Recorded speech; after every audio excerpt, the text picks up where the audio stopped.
Welcome everyone to Aloxy's very first webinar. I'm Nagels, your host for today. And as we try to make it as interactive as possible, in this webinar you will be able to submit some questions through the question tab on the right bottom corner of your screen, and which we will address during the course of this webinar. You can upvote the question, so make sure you do, so your question will be picked out. Before we move over to introducing our guest, we would like to start by asking you a question. And the first question, you can find it also in the poll tab on the bottom right corner. And the first question we have is, do you have any experience with devices on LoRaWAN? You can keep submitting your answer, which we will also address a bit later in this webinar. So by now everybody should be also here already. So I'd like to move over to introducing our guest. And our first guest, he started at a Dutch company specializing in mechanical valve locking systems, and worked his way up from sales engineer to global sales and marketing director. And 5 years ago, he made the leap to start working for young promising company Aloxy, and today he's in the role of CEO. Combined, he has more than 25 years of experience within the processing industry across different continents. And in the meantime, he's a very active cyclist. So welcome, Frank Gielissen. Thanks for attending today. So our next guest, where to start?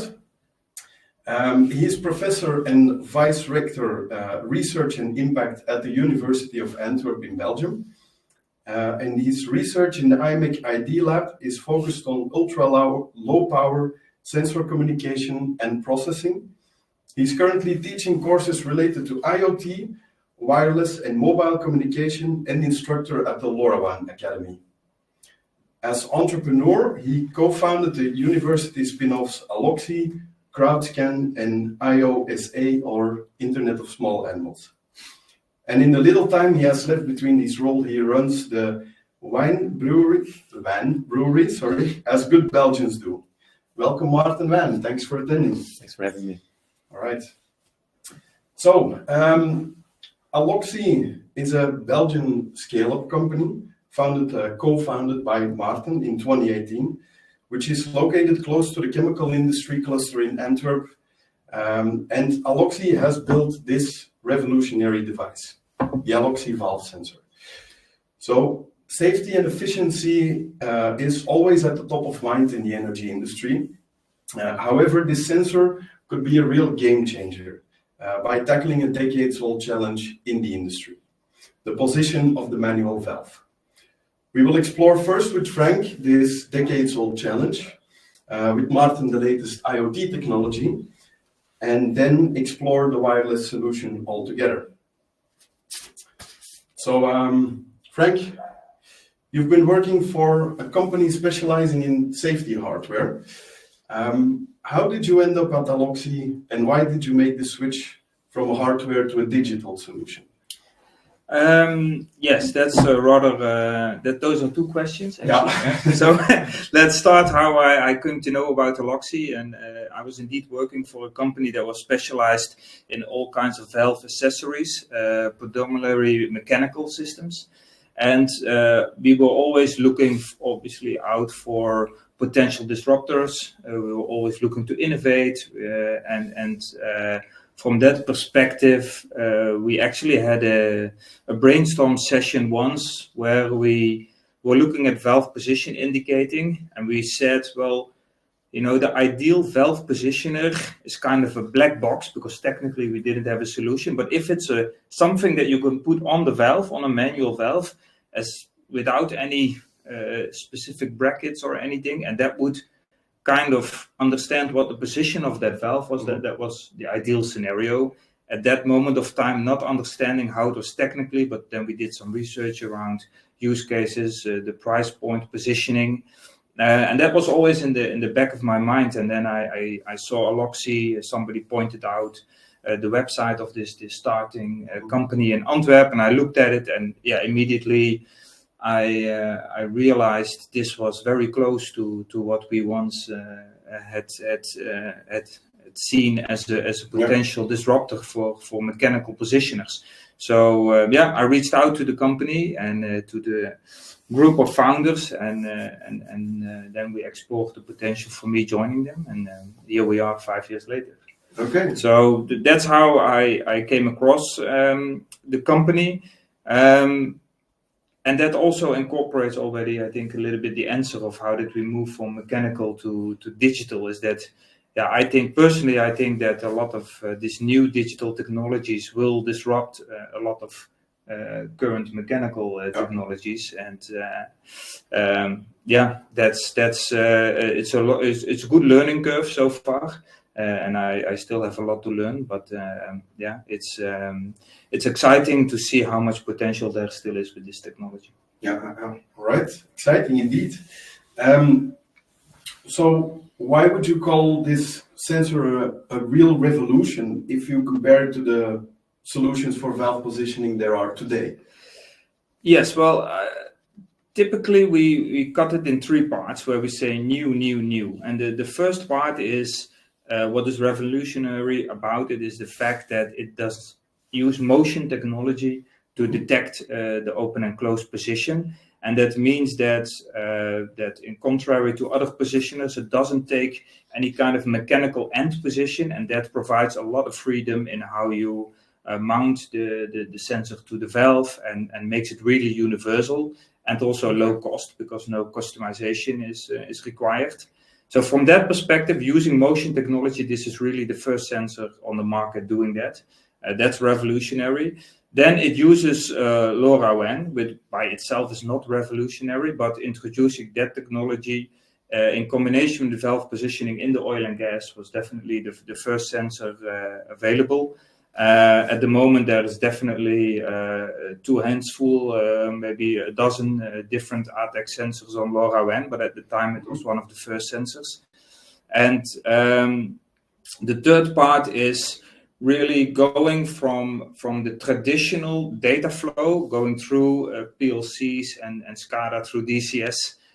This technology goes via the cloud into data lake, which takes basically a shortcut to a lot of the current technology, making it much easier to access the data and to analyze the data, and the total cost of generating the data is 20 times less. Yeah. Because of the speed, but also because of the infrastructure itself. Exactly. It becomes a low-cost solution. Okay.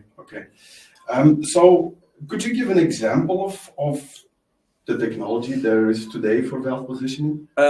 Yes, there are a lot of different variations, but in principle, they all take, in a way, an end position of the valve. So for a gate valve, for example, what we see here on the picture behind us, this is actually a spindle protector, so you do not see the spindle, but when you rotate the hand wheel, the spindle goes up and down, and that is typically where they install limit switches to take both the up and the down. But that means you have to install those limit switches, you have to go around the hand wheel because the hand wheel needs to still be free.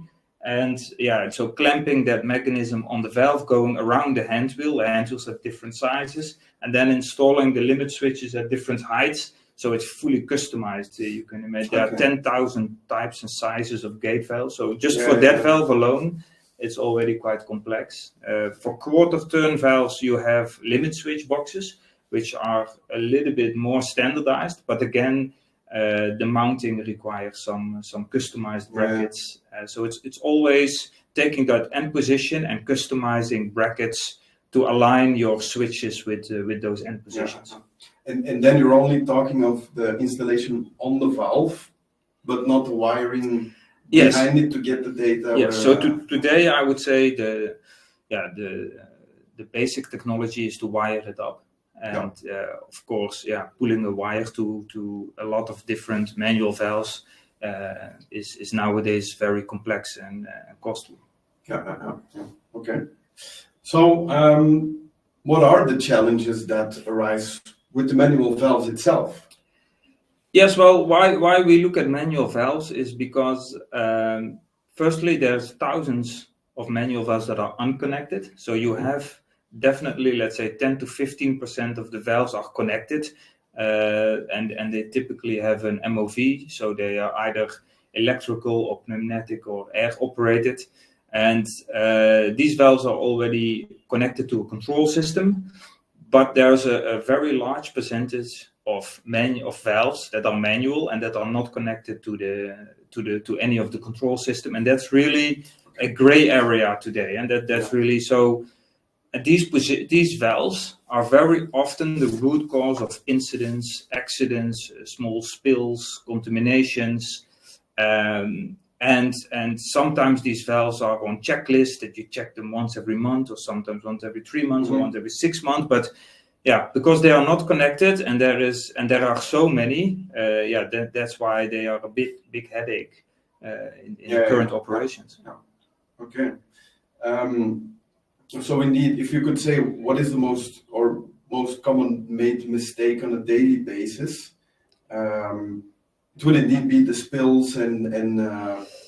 Yeah, so we see different type of use cases. So we see, because there are so many valves and they're used over the whole vertical. So in different, let's say, market segments. So in upstream, we see that it's maybe more an efficiency use case because a lot of these sites are very far located and operators need to travel from one location to the other.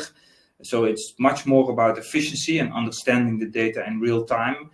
On the midstream part, when you look at storage terminals, it's much more about preventing spills, preventing contamination. So getting that lineup correct every time you move product. So there the business case is more around spills and contaminations.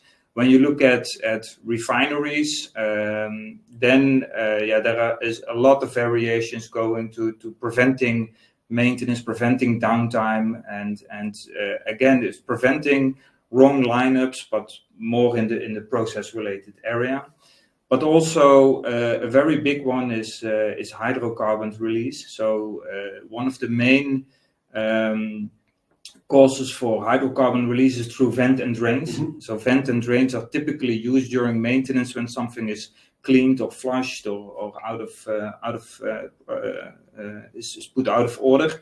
And when you start it back up, accidentally a vent or drain is left open and you have a hydrocarbon release. So putting sensors on that and preventing that, or making sure the valves are in the safe position before you start up, that's really where the added value is. Okay, yeah, and that across the different industries from upstream, midstream to downstream.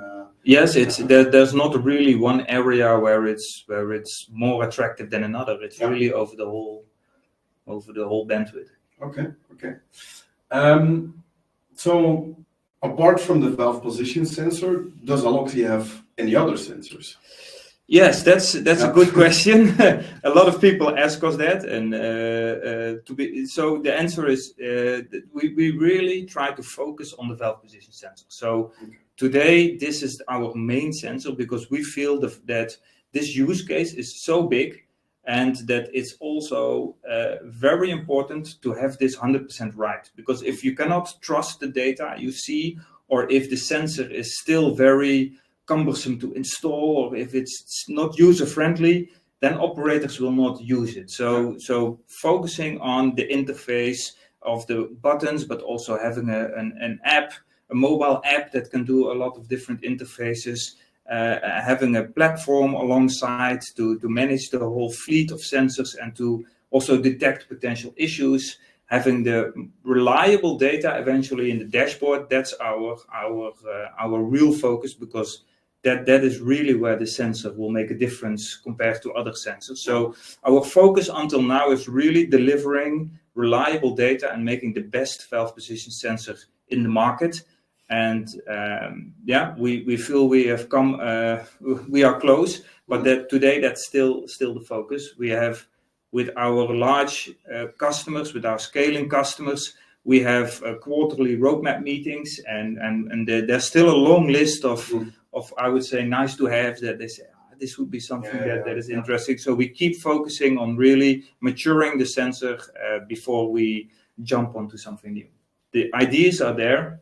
And as I mentioned in my introduction, there's a lot of potential, but for now it's really focusing on being the best valve position sensor in the market. Of course, yeah. So really having a focus on that sensor. So how do you install the sensor? Let's say I have a running plant. Plant is producing. How do I install it? Yes, well, that's the simple part. So, Okay. So the sensor, as mentioned, is fully universal. So it can be installed on any type and size of valve, as long as it's moving. So on the quarter-turn valve, it's installed on the lever. On gearbox or gate valves, it's installed on the hand wheel. It can be installed on any position, so on the outer ring, as you see here, but also on the spokes if the hand wheel is a little bit larger. Yeah. It can also be on the bottom of the hand wheel that is out of the way of the operator. And so the first part is to clamp, to firmly mount the sensor somewhere on one of the moving parts. Then you calibrate the sensor, so you tell the sensor on what type of valve am I, multi-turn or quarter-turn, and am I open or am I fully closed? That's the starting point. And after that, the first operation can be done. It does not immediately have to be operated. So if it's a plant, as you said, that is in operation and the valve cannot be operated, it will stay in what we call partially calibrated. It will already communicate the position to the dashboard that it was calibrated in. So you're already seeing the position in the dashboard, but the calibration is not finished because it doesn't know yet what is the fully opposite But you position. really show one position, either open or either closed, that is already available exactly during operation. Yes. Okay. And so when does it actually send the message over LoRaWAN? So we distinguish two types of messages. So one is the movement message. So that always happens on movement. So basically when somebody opens or closes a valve or operates a valve, the sensor will wake up, capture the data. Once the movement is done, it will wait for 5 seconds to make sure the operator has fully finished its operation and then send the message. So that's the movement file. So you're always in real time up to date on the last position movement. And then next to that, we have what we call a heartbeat.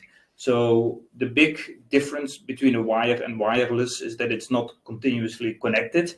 So if these manual valves are not operated for months or sometimes maybe even for years, you still want to know what I see in the dashboard. Is that correct? Is my sensor still connected? Is it still there?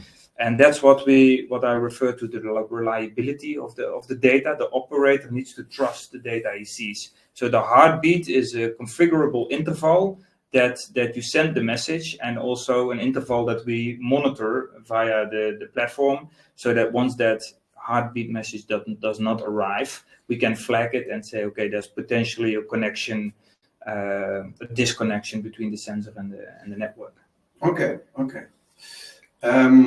So indeed, it sends a heartbeat, and then when effectively moving the valve, it also updates the message, hence we can check the reliability. So do you need any additional software for the Aloxy valve sensors? Yes. So what I just said, I called it, or I refer to it as the platform, but we have what we call an IoT hub, which our central cloud platform, and we also have a lightweight version which we call Aloxy Core, which is a lightweight version of the software, and both do the processing of the data. So we decided that when Aloxy started, we realized that to capture use cases really at 1,000 or 2,000 or 3,000 pieces, the price is important, and to get that price really down, it was important also to get the hardware cost down, and that's why we chose to do central processing. So it means the processing of the data is done for a part on the sensor, but also for a big part on the central software side. And beside that, to really get that reliable data, the interpretation of the data is also important. So monitoring that heartbeat and flagging when that does not arrive. But also we have what we call issue monitoring. So if a sensor is calibrated as a quarter turn and then it moves 360 degrees, okay, somebody potentially misread the calibration and made a mistake. So our issue configurator will indicate, okay, a flag. Is it possible it's a multi-turn and not a quarter turn? Same if it's open or closed, we see the movement in the wrong direction. If the sensor is dropped off, we will see a movement that is out of the ordinary. So that issue configurator is really important to trust the data. And that's the main role of the software, is to make sure that the data is reliable. Yeah. So again, indeed, the reliability, but I can imagine there's some scalability advantages on that software. Yes. So it can do bulk updates to multiple sensors. You can do configuration. So even calibration can be remotely through the software. So yeah, there's a lot of scalable advantages besides just filtering. For example, filtering on issues or filtering on which sensors are calibrated, which not, which are connected, which not, what firmware update are they on. So besides filtering and getting a better overview of your sensors, you don't have to go sensor by sensor with the phone app, looking at data and then also writing it down if you want to analyze it later. So everything is nicely in a good overview in a platform. Okay. So later we will discuss a bit more use case examples of how our customers actually solved some of these issues. So thank you very much, Frank, for this valuable insight. Before we move to Maarten, let's have a look at the poll results here. So we're actually we're interested. Maybe we can pull it up on the screen here, or do we do it like that?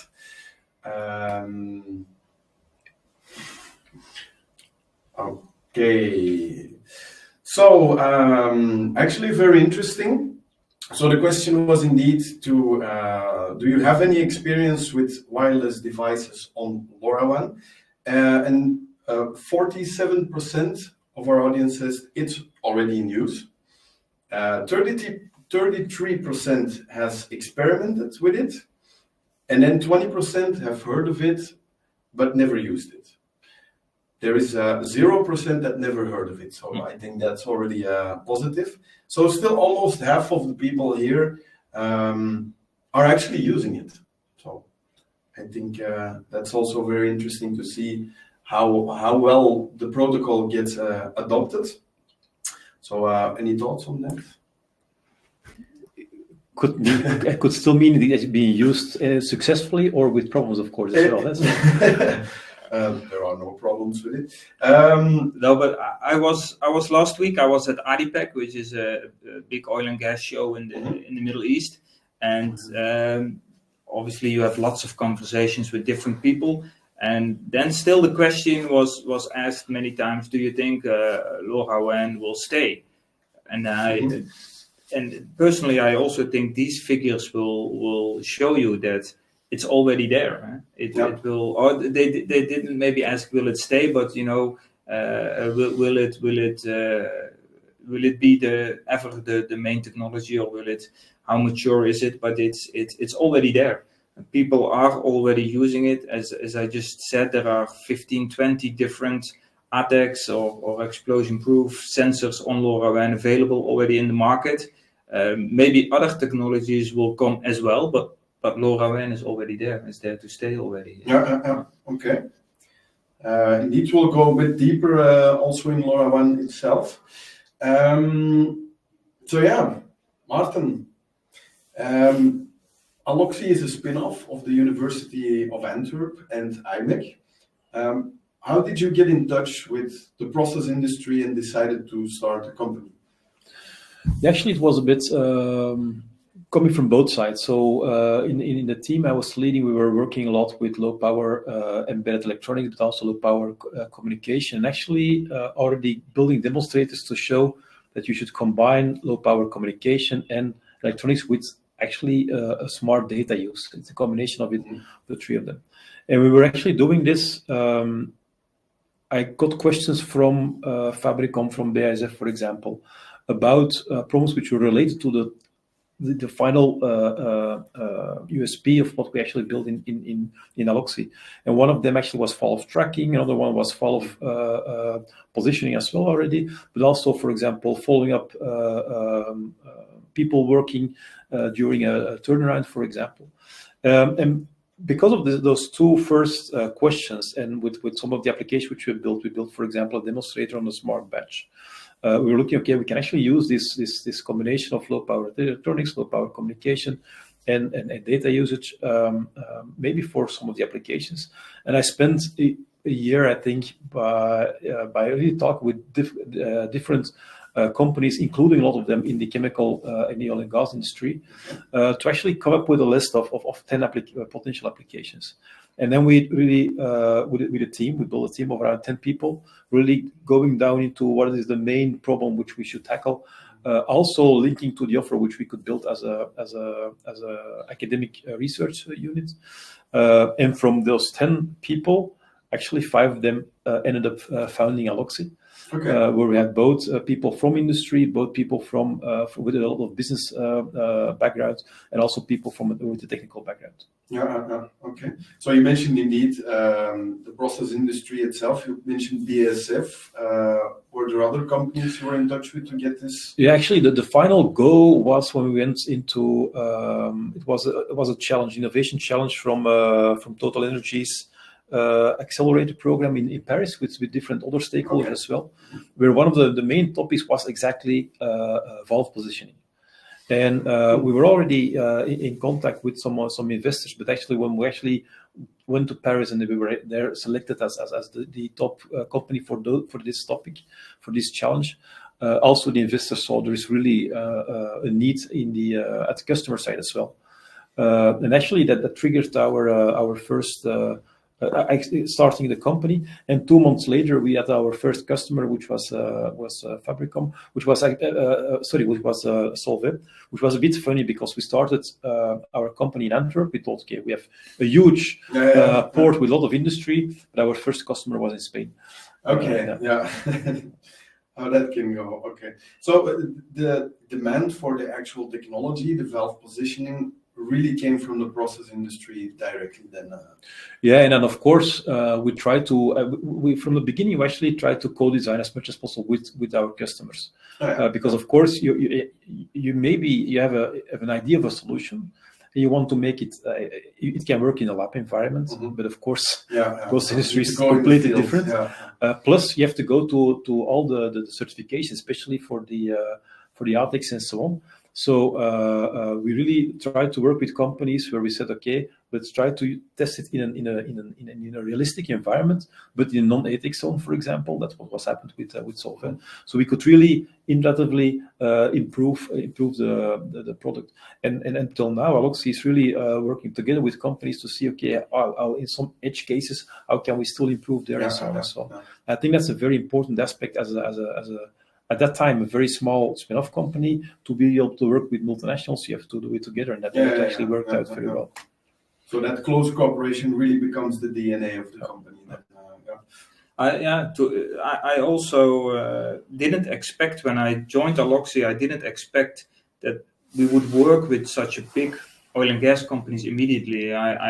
My expectation was we will start with the smaller ones and then gain traction, and then the big ones will see it and start to use it. But it was actually the opposite. Okay. I once asked one of our customers, like, isn't it scary for you to work with a startup?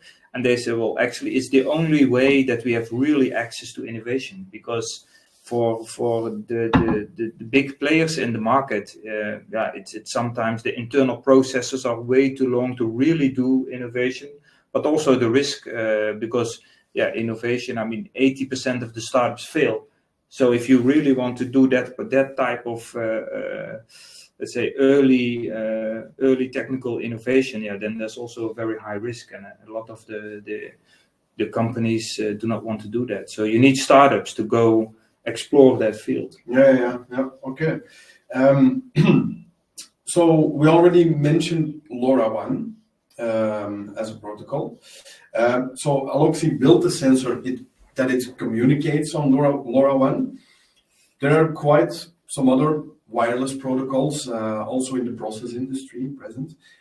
Why did you choose this communication, LoRaWAN, as communication for the valve position sensor? Yeah, maybe to go one step back. So at the IIoT research group, where actually the technology was built, we're actually working with every LP1 technology, but even going towards 5G non-terrestrial satellite communication and so on. So we actually had a very big range of technologies which we are currently using in the research lab. The reason why I went for LoRaWAN for Aloxy is because it's a system where you can build a private network. If there's nothing there, you can still build your network and you're not dependent on the other infrastructure and so on. And you can really design it for your application or applications. It could be multiple, of course. So that's one big reason. It's a private network which you can build yourself. At the same time, it's really built for low power wireless communication. So it's built for sporadic communication where actually multiple sensors can communicate, which are not meant to actually communicate constantly like Wi-Fi, for example.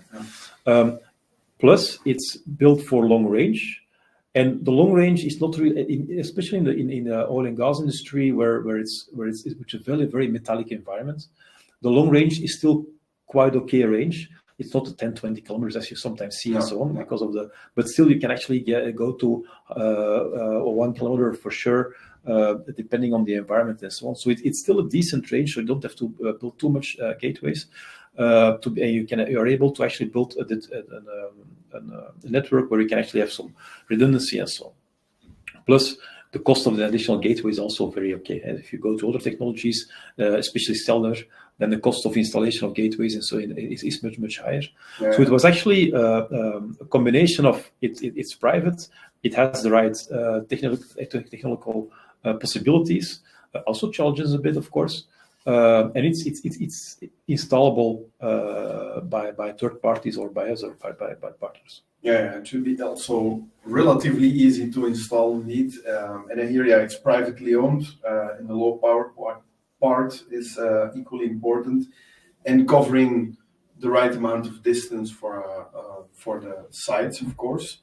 I'd say, what are some of the constraints then? So that's advantages. What are some constraints of LoRaWAN? Yeah, the biggest constraint in low power wireless, especially LoRaWAN as well, of course, is that the more you communicate, the more power you consume. So you want to communicate as least as possible. And that's a big difference, for example, with wireless HART, where you actually have systems which are synced a lot, the synchronization in the network. You really want to focus on high reliability and so on. While with LoRaWAN, you want to solve it in a different way. You actually want to make sure that your device is sleeping as much as possible, and actually want to try to avoid communication as much as possible, and also receiving data, because we are in a kind of a environment where receiving data and sending data is comparable related to energy. So of course the constraint is you want to not communicate as much. That's the biggest constraint. Okay. If you don't do so, counterintuitive, but if you don't do so, of course you consume much more energy, and that's that's also a bit in the DNA of the people when we built Aloxy. It's not just a wireless technology. It's not just a sensor. It's the combination on how you actually use the wireless technology together with the sensor, together with, and actually Frank already mentioned that, together with the IoT Hub platform, we actually try to see, okay, we try to limit the amount of communication, but because the sensor and the hub know what kind of information should be available, and in those heartbeats, which already were mentioned, we actually add some additional information which enable us to actually monitor very optimally the network and also the behavior of the device, but also the gateways. So we can constantly optimize the battery consumption, the network, and all of these kind of aspects. Yeah. While still actually the sensor is not communicating all the time, it's just at the right time during the heartbeats or a movement, and then we can check how reliable everything that's coming in. Okay. So maybe to summarize the main benefits of LoRaWAN, I already heard the low power part. It's privately owned. Are there any other main features that people should know about? Yeah, actually, it's very configurable. So there are a massive amount of options, which is a good thing and also a challenge. So there are massive amount of options. Yeah. You can really optimize your network in channels and so on, and how to play with different data rates and so on. That also means, hey, if you really want to use it smartly, you need to have some knowledge on how to optimize it. So I think it's very configurable. It's we already discussed the low power aspect. There is a huge amount of vendors currently in the gateway, and that's a good thing. The upper layers are are standardized, so you can actually use multiple gateways. Of course, you need a gateway. You also need a network server to be able to actually maintain your network as well. So you need some cooperation. But another thing is if you at some point want to expand your network, you can easily add a network, add a gateway as well. So it's very dynamically adaptable and so on. Yeah. Yeah, and I think it's also it's open. So contrary maybe in the past where there was often lock-in from customers that use a proprietary technology, and then all their own products can be used on that technology. Now, if you comply with the LoRaWAN specification, then all of these different brand sensors communicating on LoRaWAN can be on the same network with, again, a third-party gateway from another vendor. So it's really open. So once you have that infrastructure, you can expand on different applications, other sensors, and then, as Maarten said, the network can grow alongside that again. But it's very scalable and flexible to grow. In some cases, even it's if you install more gateways, for example, it also means that the sensors have to communicate not that heavily, so they actually can use less power for communication. So it's also an optimization there. Maybe you install 2-3 more gateways, and a gateway between 1,000 and 2,000 euros, for example, but you can actually increase the battery life of your device altogether. So it's, and that are all kind of things which we also in the IoT which we monitor, and we can also assist the customer, for example, and it was the best way to do so. Okay. And maybe more a shout out to the community, but there is a big LoRaWAN community which kind of gathers in the LoRaWAN Alliance, so you can become a member. It's not that expensive. A lot of vendor manufacturers like ourselves or gateway manufacturers are part of that alliance, and part of that the work is done in there is as different work groups still developing the specification. But what I miss in that LoRa Alliance is really end users. So if the end users really expect more applications, more sensors, or new features to be developed, I really would urge them or invite them to have a look at the LoRa Alliance and join these work groups, because I think that's where you can really still influence also the technology roadmap from what is happening within LoRaWAN. Luckily, there are already some, and even in the oil and gas. Yes, but I would say that 90% is vendor manufacturers, and less than 10% is probably end users. Okay, but maybe this will grow over time as people indeed get more adapted to it, and that starts, of course, with the sensor itself, with the use cases.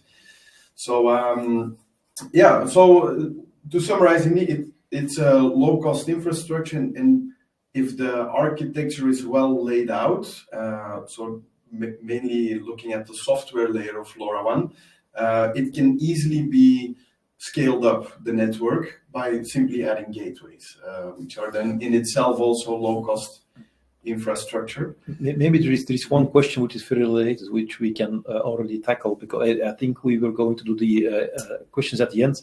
But there is one. If there's interesting questions, of course. There is one very interesting question on the application, but I think we will tackle applications later on. But there is one related to the gateway, so maybe I'll just. From Gustavo, which says, I work with Aloxy sensors related to hazardous area zone 1. However, we're having difficulties to find LoRaWAN gateways related to from the same zone 1 area. Is Aloxy working in a LoRaWAN gateway that could fill this gap? Okay. Looking at the CEO now. Yes, no, but no. So especially in the beginning, in the first few years, I think this was one of the most asked questions that we got. But when we saw people starting up proof of concepts and putting the gateways up, they also saw that the distance that the gateway was capable of was really not. It was really not needed to have a gateway actually placed inside the zone. Let's say the radius is 500 meters approximately, and typically, within 500 meters of any valve, you can get outside of the zone. I think there was one of the gateway manufacturers that actually developed one. It was obviously very expensive because you have to fulfill the EX requirements, and that really impacts the hardware. So the price, I think, was four times the price of a normal gateway, and I think I'm not sure if it's still available, but I think it never became a success because eventually customers always could find a place outside of the zone. Yeah, plus if it's really a problem, you can even play with directional antennas and so on to really cover that area. Yeah. So I think, Gustavo, the thing is probably reach out to Aloxy and to see actually which kind of an environment if it's really needed to have the zone 1 area gateway. And otherwise, there are maybe other solutions. Yeah, we can still check out if that gateway supplier still has the zone 1 gateway available. No.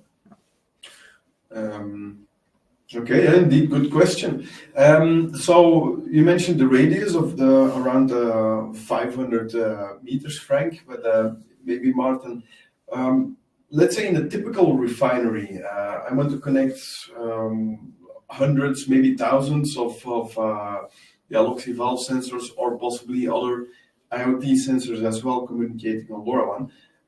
Just as a rule of thumb, how much gateways would you need to cover? I learned one thing: there is no typical refinery. Okay, yeah, that's already. But typically, yeah. You will see actually that the range is 1 kilometer for sure. So what that typically is done is that every 500 meters to 1 kilometer gateway is installed, depending a bit on what's possible for the networking. Because of course you need an Ethernet backbone for the gateway. Okay, there are also other options there. Where you typically see in a typical environment, you have 5-6 gateways max for around 1,000 sensors. But again, it's depends a bit on the environment and how open the fields are. Is it mostly piping, or are there also big other obstructions and so on? So it depends a bit. But typically, the 500 to 100 meters is easily coverable by a gateway. So the 500 meter radius means more or less you have it can go further eventually, but it can go further. Quality network. Plus, you want to have some redundancy as well. Also, when multiple sensors would communicate at the same time, for example. But also, what I already said a few minutes ago, sometimes it's better to have one additional gateway and to be able to actually lower the transmit power of the sensor, for example. Okay.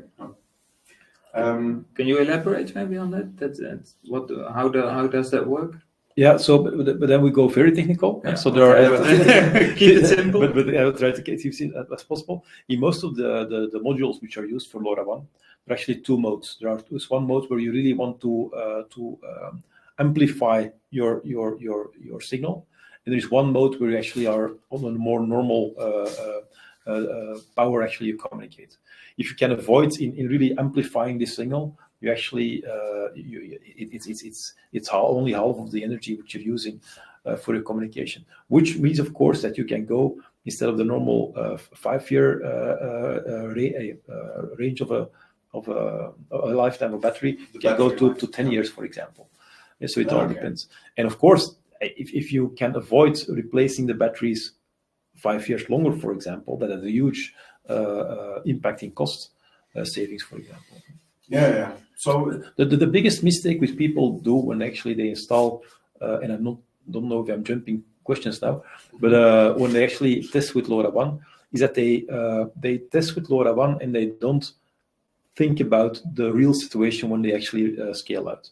So they test with 10 sensors, for example. They try to communicate a lot and so on, but then they want to scale to hundreds of or thousands of sensors, it's important in the first scale already try to test and think about how this situation would be if you have 1,000 sensors, because otherwise you will actually test your network in a different way.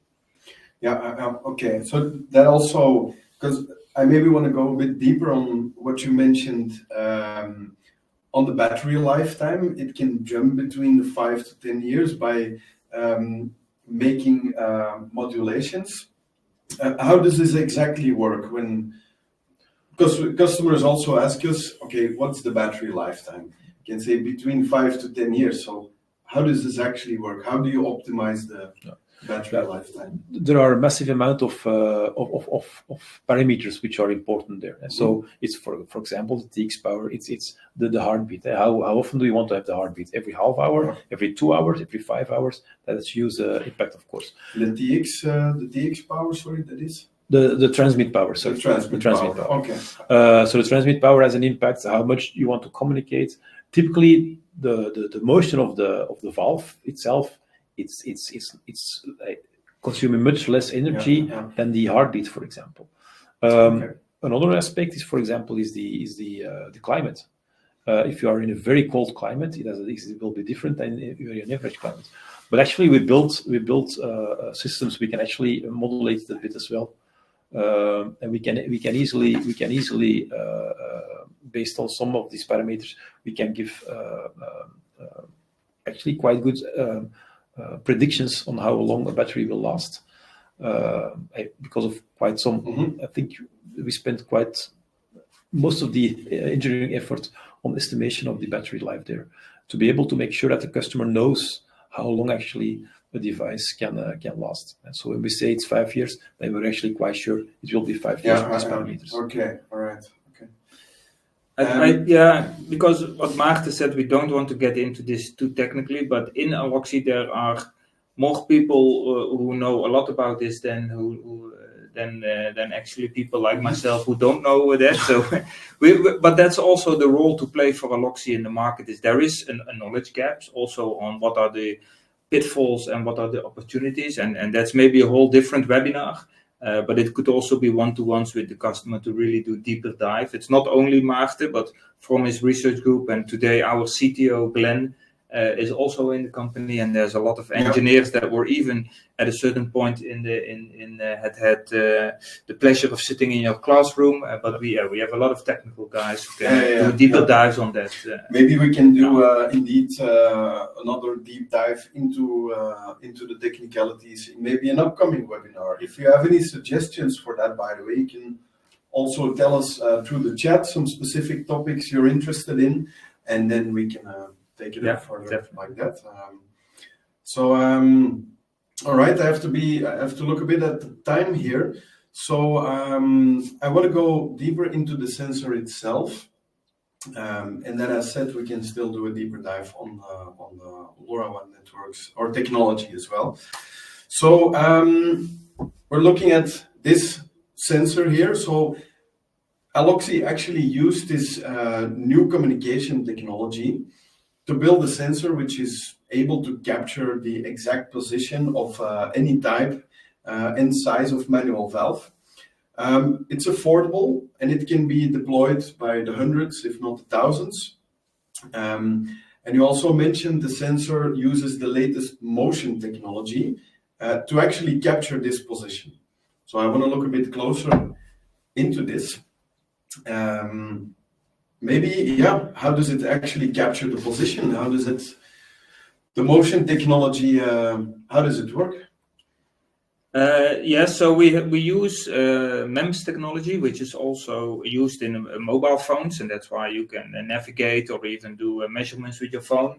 And it's 3 types of MEMS sensors, so magnetometer, accelerometer or accelerometer, and the gyroscope. Okay. And then the strength of Aloxy is that it's a mix. So once the movement starts, all 3 sensors start to capture data, and that data is analyzed by our algorithm, and it's not focusing on just one of those sensors, but it's doing the combination, and it's also using the cross-checking of these sensors to, for example, when there's magnetic interference, the magnetometer will wake up accelerometer will say, okay, we didn't move, so okay, go back to sleep, and vice versa in case of vibration. This means also in terms of efficiency, we can filter out vibration, that if it's next to a pump, it doesn't wake up from the pump anymore.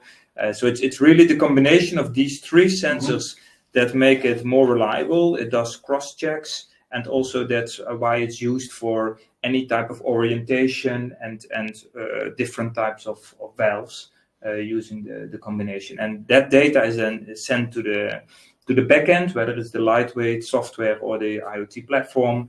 That's where the algorithms run, and when the data is either made available through an API or in a dashboard overview. Yeah. So it's using the motion technology and that's why it's really a universal sensor. And then when I remember it sends the message upon movement and also sends a heartbeat. That's how it communicates. So it's a near real-time communication. So I want to ask maybe, Frank, can the data of the sensor be used for process automation?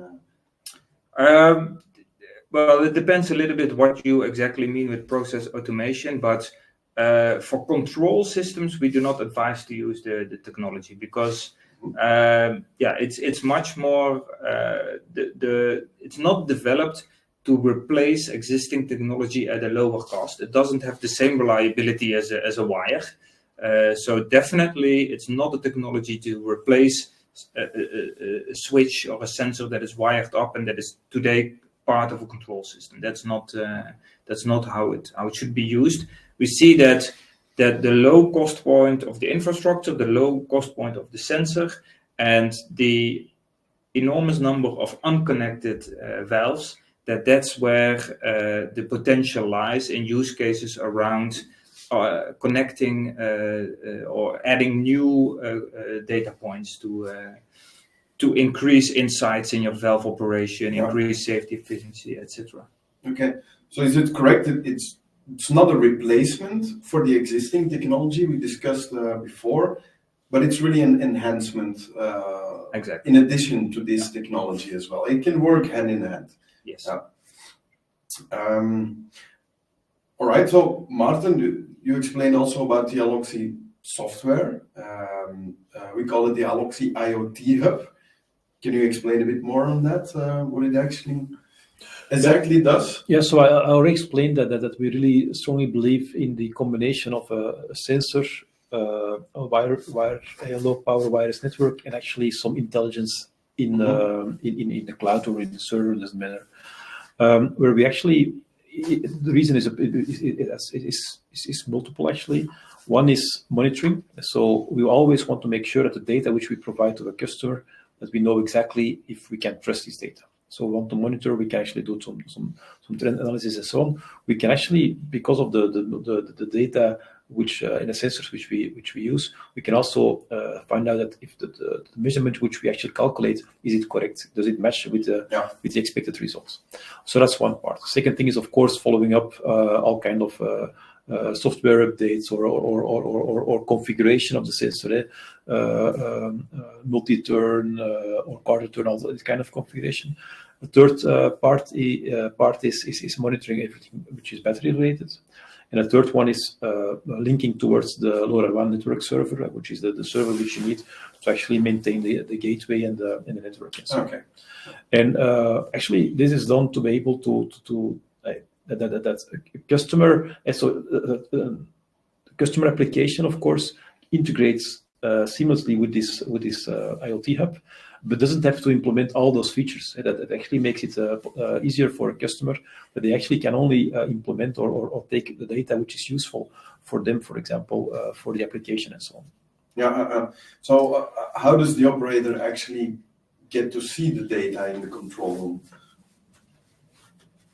In the IoT hub, there is some kind of visibility there, but it's mainly that's typically not the one which is used in a big application. Typically, it's being integrated with the software which is already there with the customer. But if there is no software, we have an alternative option.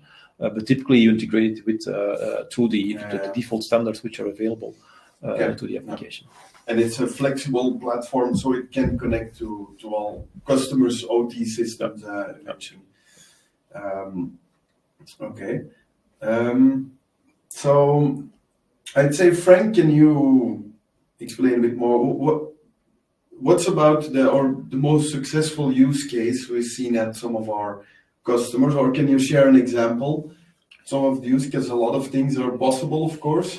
Yeah, given the time, maybe I should not elaborate too much on one specific use case. I think I already gave some examples from really on the whole vertical. We actually have a slide deck with all kind of use cases that we already used. We also like to facilitate this discussion with our customers. There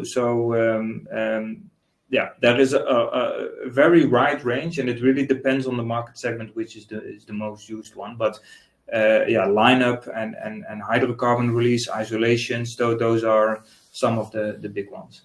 Okay, so indeed, the venting.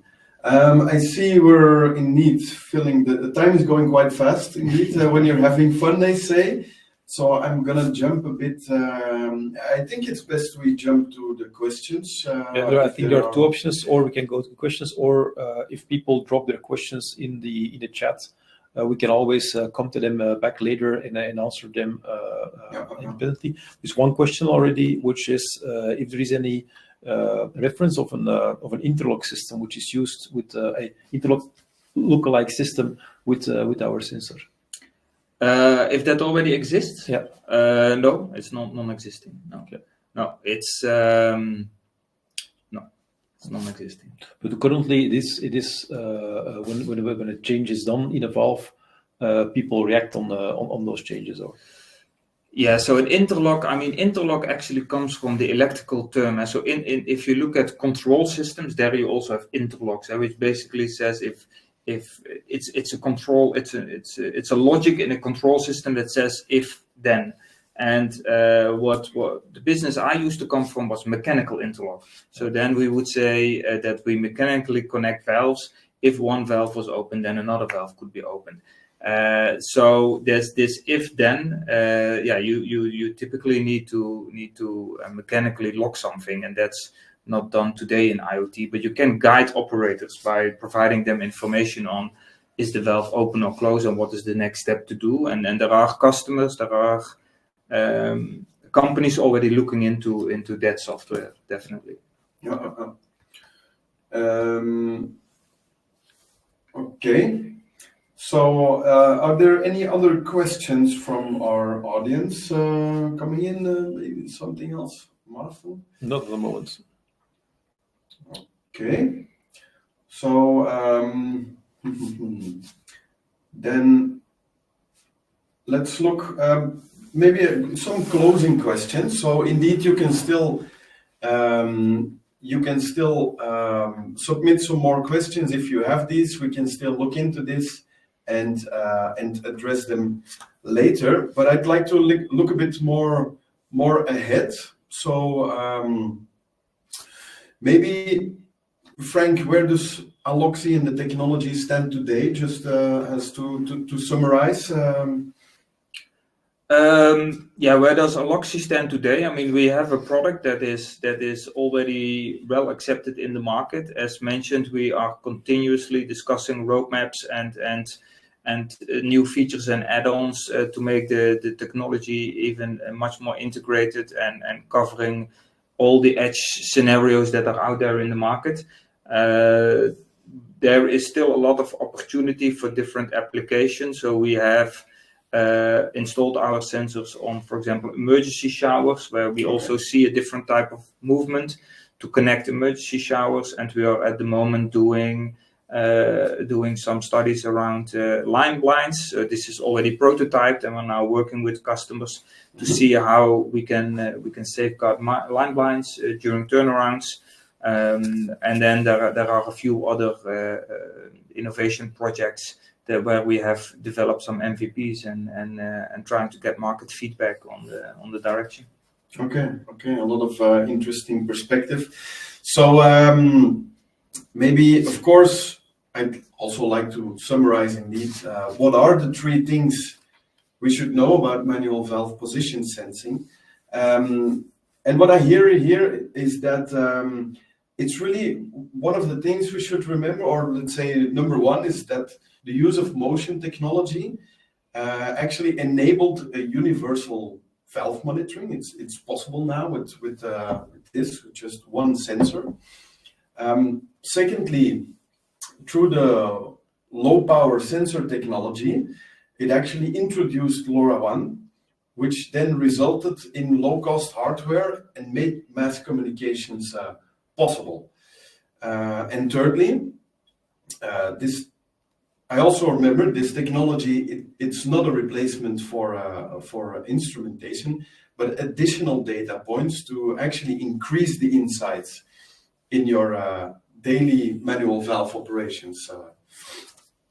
So I'd say if anybody is interested indeed to getting started, Aloxy is able to provide the end-to-end solution, so we can also help you to build up the network for testing purposes or for scaling. And we know we shared a lot of information today, which is most likely new about LoRaWAN, the network, the sensors, an IoT platform, but we do have a team of technology experts available to guide you to implement the full solution. So if you are interested, please get in touch through the contact form on our website. And then I would say thank you very much for attending here.